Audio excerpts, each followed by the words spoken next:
Dito lang kami naghagis ng ano. Yan lang yung palutang. Gilid-gilid lang. Pinuntahan na kami mga pogi. Ito.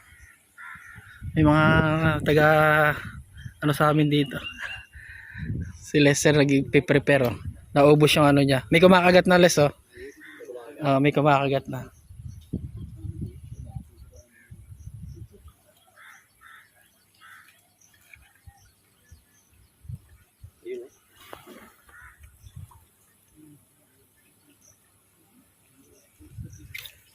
Ay.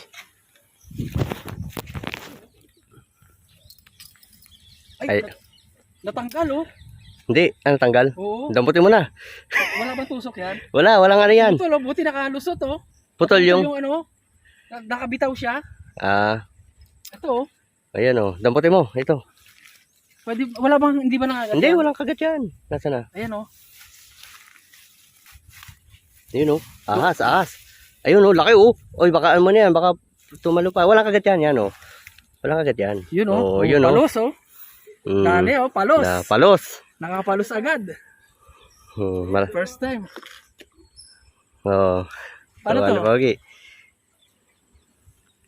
Ito pala yung kumakagat no? Kanina. Ayaw kumakagat sa akin. Ito pala yung tsura ng palos. Ngayon lang ako nakakita ng palos oh. Ibulsa mo na yan, pwede na. Gusto natin to. Aji. Saan natin ilalagay ito? Diyan sa gilid na lang. Ano yun natin ng tali? Talian natin. Malagkit. Mayroon ako andito. Malagkit oh. Ito nakadali kami ng palos dito sa ano oh. Bataan na oh. Oh, ayan oh. Dito lang, lake lang siya oh. Parang sa ano ng dam to eh, dulo ng dam. Tapos na siguro yung pain ah. Pumupultok-pultok eh, baka nababatak na yung laman ng pain.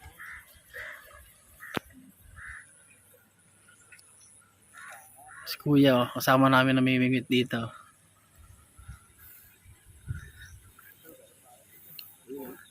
Lester ayun ay kumakagat na. Maingay kasi itong apat na to eh. Di bali may isa na kami nakuha eh.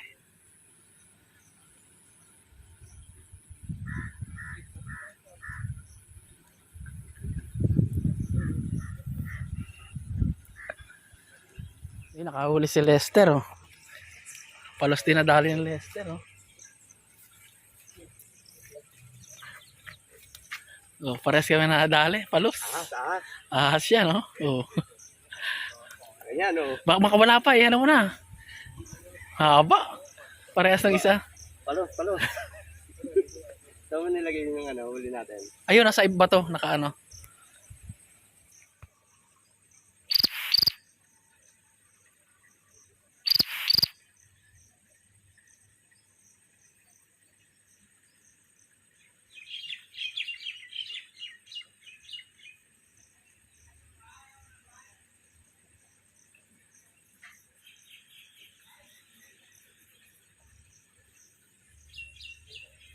Kailangan tahimik lang kasi nabubulabog yung mga isda eh. Ingay ng mga ibon na to. Ito kami sa dulo ng reservoir oh. Bawal kasi doon sa mismong dam. Bawal doon mag fishing. Dito lang kami sa mga dulo, sa mga pinaka river nya. Puro tikim lang isda eh.